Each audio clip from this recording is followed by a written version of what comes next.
Hello guys, welcome back to our channel. So today's video guys, gagawa natin yung video kung paano natin madala sa Pilipinas yung mga pets natin galing ng Oman to Philippines. So unang-una, hindi na natin papain to guys kasi sobrang tagal na to na gusto kong i-share pero wala lang talaga akong time, and obviously I'm here in the Philippines already. So nung una guys, kailangan nyo po ng ito, pet health record. Ayan. So dito nakalagay yung pet health record guys, yung record ng pets ninyo, yung vaccine. Dito makikita nyo yung information details. Ito yung information ko. Tapos yung information ng feline mo dyan. Then importante na meron siyang rabies. So yan, 1 taon yan bago mag-expire. So kailangan yan makomplete mo bago ka makapag-travel or 1 month before the travel. So kung hindi mo siya pinayos, pinagawan yung pet mo, so kailangan mo yung gagawin 1 month before the travel. Kailangan po siyang merong vaccination ng tinatawag ay yung sa rabies niya. Meron din siyang ano pa ba? External, internal na vaccination also. External parasites and internal parasites na binabaksin siya sa labas or gamot lang siya or pinapahid lang siya sa labas ng pusa ninyo. Dapat meron yung dalawa, external and internal treatment. So, kailangan nyo itong gawin guys 1 month before the travel. Hindi pwedeng ura-urada na bukas aalis ka and then ngayon pa lang ni mo ayusin yung papers mo. It's not like that. So, 1 month ahead bago kayo mag-travel. Tapos, magkano ba to in Oman? Bawat meron namang veterinary sa Oman guys na medyo mura lang than sa ano ko, sa veterinary ko kasi yung vaccination nila it costs like 20 reals or 2,500. So yun nga, upon choosing the veterinary, there's a lot of choices naman sa Muscat, Oman na mas mura kasi usually yung iba na veterinary tag 15 reals lang.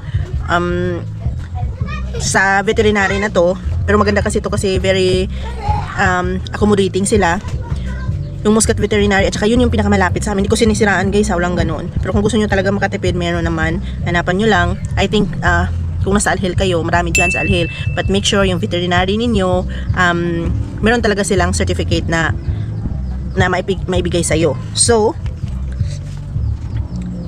pinaka-importante also guys, dito nakalagay sa pet health record ay yung breed ng ito yan nakalagay sa information sa aso ninyo, sa pusa ninyo.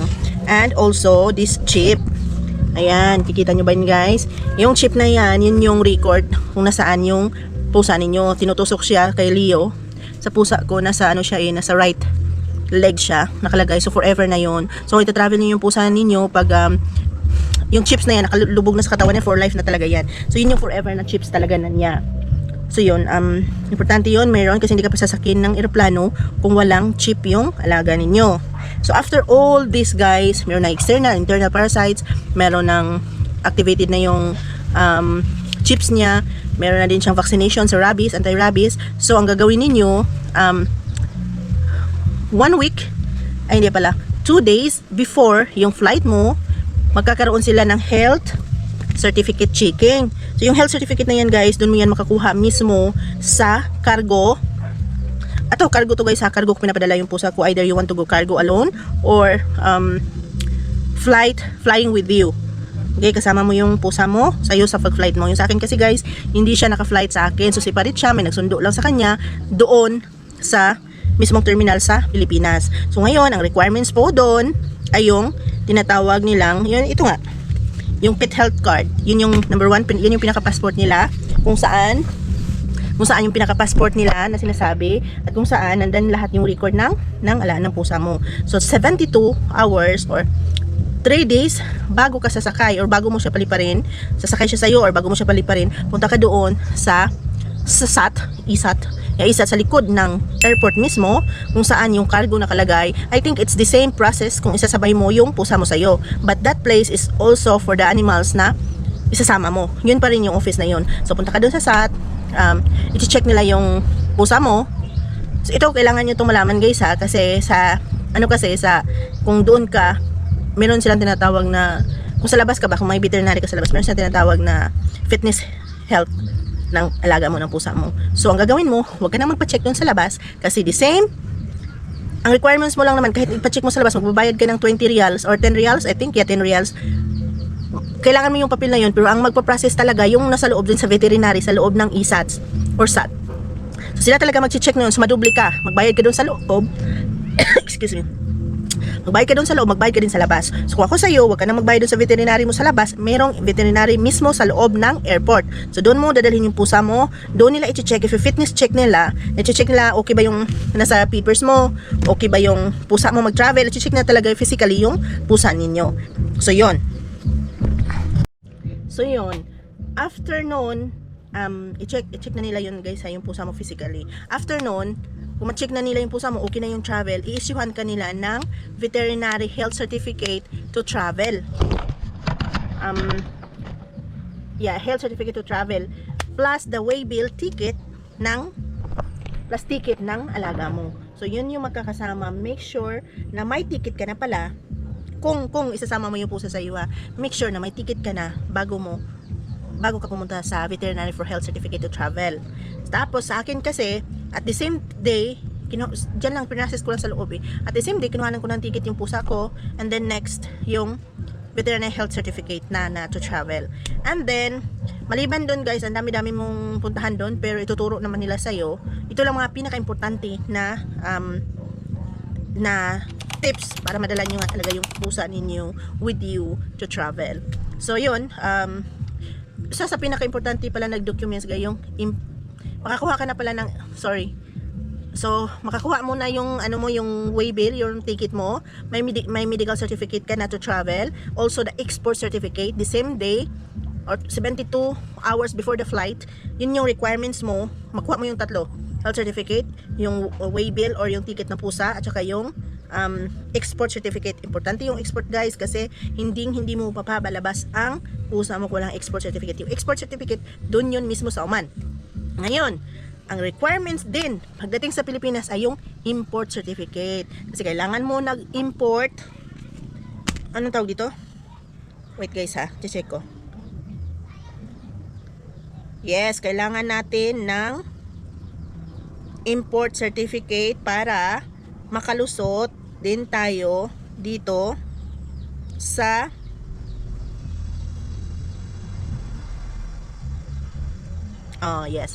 import certificate or SPS, import clearance. So yun yung pinaka-importante na makukuha mo before the travel. I think yung import makukuha mo to guys 1 month prior the departure, kasi gusto kong malaman ninyo na huwag kayong kumuha ng tao na mag-ayos nito, because you can do it yourself by online dito sa Bureau Animal of Industry. So punta ka lang doon, mag-login ka lang doon, at meron silang hahanapin sa iyo na mga details ng aso mo or ng pusa mo. So ikaw mag-fill up doon, lalabas yun within 24 hours. Take note guys, wala tong bayad, it is free, okay? So ayan, ano ko sa screen, ayan yung tsura ng import certificate, yun yung pinaka-importante. Ngayon, isa sa pinaka-importante na makuha ninyo sa import certificate ay yung date of travel, kasi merong quarantine ang mga pusa at alaga mo. Basta galing abroad, papunta dito sa Pilipinas, may tinatawag sila na quarantine. Ngayon, sa pag-fill up mo ng import, tatanungin kung asan i-quarantine yung pusa mo. Ngayon, kung mag-travel ka pa ng probinsya, halimbawa Mindanao, make sure na ilagay mo doon sa import mo, you're going to travel with the cat sa ganitong lugar like Mindanao. Ilagay mo talaga doon, specific, na ilagay mo doon na nagta-travel yung pusa mo pupuntang Mindanao. Bakit? Kasi nangyari na to sa akin at tayo kung mangyayari to sa inyo. Yung sa akin kasi, ang nilagay ko sa SPS niya, yung quarantine niya is Manila, kasi dadaan pa ako ng Manila. Pero may quarantine sila ng 15 days. Okay? Hindi ko alam kung bakit may quarantine to, mamaya kausapin ko kung bakit may ganun-ganun pa. So ang nangyari sa akin, nilagay ko yung sa SPS ko ng Manila lang. Hindi pala pwede guys. So yun, balik tayo. So importante, ilalagay mo doon sa import mo kung saan talaga mo mismo dadalhin sa Pilipinas. Kahit sabihin mo pa, ay dadaan kasi ako Manila, it's okay kung dadaan ka ng Manila within 15 days. Pero kung dadaan ka lang ng Manila ng 5 days, hindi nila ibibigay sa'yo yung alaga mo guys, kasi they are very strict. They don't allow you to bring your cat wherever you want to go unless matapos mo yung 15 days na quarantine. So take note, ang pusa po ay merong quarantine. Hindi ko alam kung bakit, pero mamaya sasagutin natin kung bakit. So halimbawa ha, sabi ko sa iyo, kung sa Quezon City kayo, dadalhin mo yung pusa mo, so Quezon City lang. Pero kung dadalhin mo sa Mindanao, ilagay natin Zamboanga, Mindanao, ilagay mo talaga yung sa pag-fill up mo ng SPS na sa Mindanao siya. Mismong address, like for example Zamboanga. Kasi kahit darating ka man ng Pilipinas at magstay ka doon ng 5 days, tapos 15 days yung quarantine, hindi mo madadala.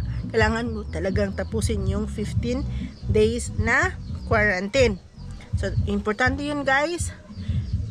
Yung address ng pusa mo kung saan mo dadalhin. Alright? Ngayon, hindi ko alam kung merong quarantine yung pusa mo. Kasi sa akin guys, nag-travel ako ng Mindanao ha. Hindi nila binigay sa akin yung pusa ko. Kasi, Manila yung nakalagay sa SPS ko eh. So, dapat ang Manila lang ang mag-hold sa pusa. Hindi ko alam kung bakit sinasabi nilang quarantine na ipapadala naman ng pusa mo sa iyo. Sa akin nga, kinuha ng kaibigan ko eh. Pinick up niya sa airport. 'Di ba? Kasi ang quarantine ko within vicinity lang ng Manila. So, ayaw nilang pag sa Manila ka kasi, tapos sasakay ka ulit ng sasakyan ng let's say air or ship, hanapin kasi na SPS mo eh. So make sure yung SPS nyo tama talaga na lugar kung saan mo dadalhin yung pusa mo. Kasi sa akin, within Quezon City lang, hindi ko nadala yung pusa at may ginawa ako change of quarantine, which is very headache guys. Pumunta ko doon sa office ng, saan ba to na office?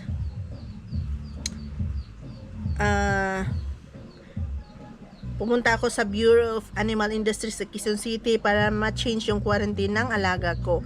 And unfortunately, pinayagan naman nila ko, pero there's a lot of talk, there's a lot of things to do.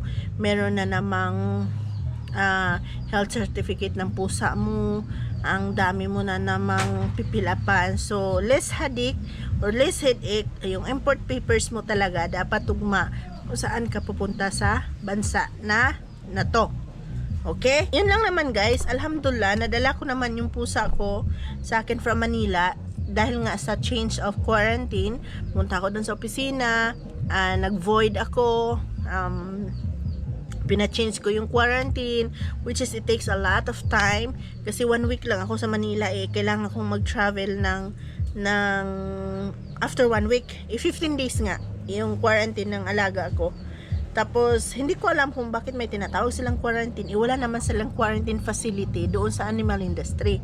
Yun yung nakapagpataka sa akin na medyo na high blood ako. Kasi, quarantine nga eh. Why they have quarantine? Kasi nga, para safe yung pusa mo na isasama sa'yo. Walang sakit, healthy siya, safe siya na isasama ng tao. But, why there is quarantine? Na wala naman silang facility for quarantine, as in sobrang sakit talaga ng ulo ko guys nung pronasis ko lahat ng to para hindi to mangyari sa inyo. Make sure tama yung pinipilapan nyo sa SPS. Now, from Manila to Mindanao, ang hiningi lang naman nila sa akin guys yung SPS. Yan ang importante yan, yung SPS na yan ipa-change mo kung saan mo dadalhin sa banda ng Pilipinas ang sulok, and then veterinary health certificate again. So dalawang beses ka makakuha ng veterinary certificate kung ita-travel mo pa yung pusa mo from Manila to somewhere else in the Philippines. Yun lang man, and the rest is this and the SPS. So tatlo lang ang kailangan mong makuha kung dito mo lang ita-travel sa Pilipinas yung alaga mo, yung health record, yung veterinary health certificate, at saka yung SPS, at meron pa pala pang-apat yung ticket niya kung saan mo siya dadalhin. So, ngayon ang pag-uusapan natin, magkano ba dapat ang kailangan mo from Muscat, Oman to Philippines. Specifically sa Manila lang guys ha, kasi based on my experience lang to. So, you need at least 300 pesos just to process all the documents like rabies, pamasahe, vaccine na external, internal, and then yung chips niya is 20 real. So medyo may kamahalan yung chips niya. Tapos ito, yung pet health card niya, may charge ito na 10 reals. And yun nga, around 300. Makompleto mo na to, lahat tong documents na to. Aside from that, yung ano pala niya, export at health certificate. So kasama na yun sa 300. And then you will need another like depende sa flight kung isasama ba sa'yo or ikakargo mo ba. Depende sa flight yun, depende din yun sa oras, sa panahon kung kailan mo i-travel yung pusa mo. Depende yan kasi ang flight, ang pamasahe kasi pataas pababa, depende sa panahon. So for me, para sa akin, nakagastos ako ng 167 reals pamasahe ni Leo from Muscat to Manila. Magkano ba tong 167 times 150? So 25,000 yung pamasahe niya airway from Muscat to Manila. And then Manila to Philippines, magkano ba yun? 1,500 plus health certificate 1,000. So nadala ko si Leo from Manila to Philippines, around 3,000 din ang pamasahin niya, guys. So it's not easy magkaroon ng responsibilidad sa mga alaga natin. So nasa sayo kung mag-alaga ka ba o hindi. But always make sure, guys, na kung mag-alaga ka, you have your responsibility. Your cat, they also have lives to take care of. They're just like human, na kailangan nila ng magkasakit sila, kailangan nila ng mga gamot, kailangan nila ng mga travel, kailangan nila ng mga essentials, kailangan nila ng food. So nasa sa inyo na yan, guys. If you take a cat, you want a pet, but make sure you are responsible of everything happen for the cat or whatever will happen to the cat. So yun lang naman, sana nasagot natin tong mga katanungan na to, guys, no. Sana kung meron kayong tanong, please comment down below. Kung meron kayong tanong, sasagutin natin yan, guys, kung ano mga hindi nyo naunawaan sa mga papaliwanag ko sa inyo ngayon. Baka may nakalimutan ako. So yun lang, guys, no. So thank you for watching, at sana nasagot ko yung mga katanungan ninyo. At kung meron pa kayong hindi clear, please comment down below. At sana magkita-kita pa tayo ulit. At sana nasa mabuti kayong kalagayan ngayon. Thank you for watching and hope to see you. So bye!